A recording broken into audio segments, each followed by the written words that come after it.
नवाब मलिक यांनी पत्रकार परिषदेमध्ये बोलताना भाजपवर जोरदार हल्लाबोल केलाय। काही जण माझ्या नावाने बोंबाबोंब करत होते, मी असेल तर युती होणार नाही असं काही जणांनी म्हटलं होतं, पण अजित पवार हे माझ्या पाठीशी उभे राहिले। अजित पवार यांनी मुंबई महापालिकेची निवडणूक स्वबळावर लढण्याचा निर्णय घेतला, हा निर्णय योग्य असं यावेळी नवाब मलिक यांनी म्हटलंय। विशेषकर मी दादाचा आभार मानतो की काही लोक माझ्या नावाने बुमाबूम करत होते की हे असतील तर आम्हाला तुम्ही नको। दादांनी ठामपणे निर्णय घेतले आहे की नवाब मलिकच्या पाठीशी आम्ही उभे आहोत, आम्हाला तुमच्या युतीची गरज नाही आणि स्वबळावर लढण्याचा निर्णय झाला। त्याबद्दल मी अजित पवार साहेबांचे आभार मानतो। यांच्या नेतृत्वातली राष्ट्रवादी काँग्रेस पार्टी ही सहभागी नाही। त्याचं कारण असं आहे की नवाब मलिक याच्यावरती फार गंभीर अशा प्रकारचे आरोप आहेत। दाऊद इब्राहिम हसीना पारकरशी संबंध ठेवल्याचे आरोप नवाब मलिकवर आहेत आणि त्यामुळे अशा प्रकारच्या देशविघातक, समाजविरोधी, आतंकवादी, जिहादी शक्तींबरोबर भारतीय जनता पार्टी, शिवसेना कोणताही समझोता करणार नाही। या विषयावरती, राष्ट्रीयत्वाच्या मुद्द्यावरती कोणताही कॉम्प्रोमाइज होणार नाही।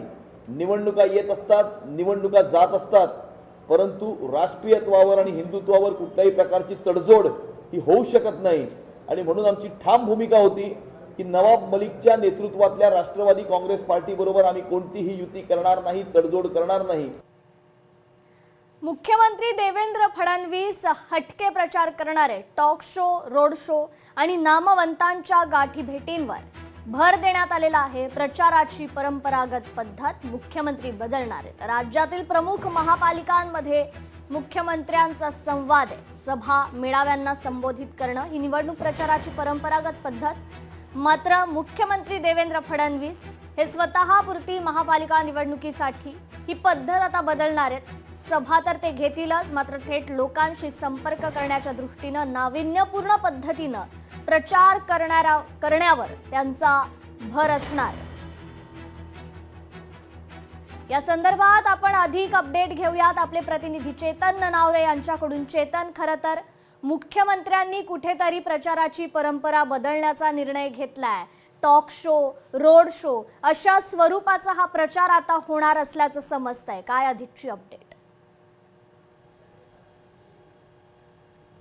निश्चितच कृपा, याआधीही आपण यूथ फोरममध्ये आपण मुख्यमंत्र्यांना मुंबईच्या विषयांवरती आणि युवकांच्या विषयांवर चर्चा करताना पाहिलेलं होतं आणि आता नगराध्यक्ष आणि नगरपालिकांच्या निवडणुकांमध्ये मुख्यमंत्र्यांनी जाहीर सभा घेतलेल्या होत्या। मात्र आत्ताची निवडणूक आहे ती मुंबई असेल, पुणे असेल, नाशिक असेल, नागपूर असेल या महापालिकांची आहे, या मेट्रो सिटीजमध्ये आहे आणि या मेट्रो सिटीजमधला जर आपण मतदार वर्ग पाहिला तर तो यूथ आहे, तो ॲडव्हान्स आहे। त्यामुळे या मतदाराबरोबर कनेक्ट करायचं असेल तर आपल्या प्रचाराची स्टाईल देखील बदलण्याची गरज व्यक्त केली जात होती। त्यामुळे मुख्यमंत्री आता आपल्याला वेगवेगळ्या ठिकाणी रोड शो असतील, वेगवेगळे व्यापारी संघटना असतील त्यांच्याशी चर्चा करताना दिसतील, वेगवेगळे बिझनेसमॅन आहेत, इन्फ्लुएन्सर आहेत त्यांच्याशी बातचीत करताना पाहायला मिळू शकतात। त्यामुळे टॉक शो असतील किंवा रोड शो असतील, या व्यतिरिक्त थेट मतदारांशी कशा प्रकारे कनेक्ट करता येईल यासाठी वेगवेगळ्या ऑनलाईन प्लॅटफॉर्मचा वापर देखील मुख्यमंत्री आपल्या प्रचारात आपल्याला करताना पाहायला मिळणार आहेत। त्यामुळे देवेंद्र फडणवीस पुन्हा एकदा एका नव्या स्टाईलमध्ये आपल्याला या निवडणुकीमध्ये प्रचार करताना पाहायला मिळू शकतात। कृपा जी, निश्चितच चेतन, धन्यवाद आपण दिलेल्या या अपडेट संदर्भात। लोकशाही मराठी ऐका, पहा, जागरूक रहा।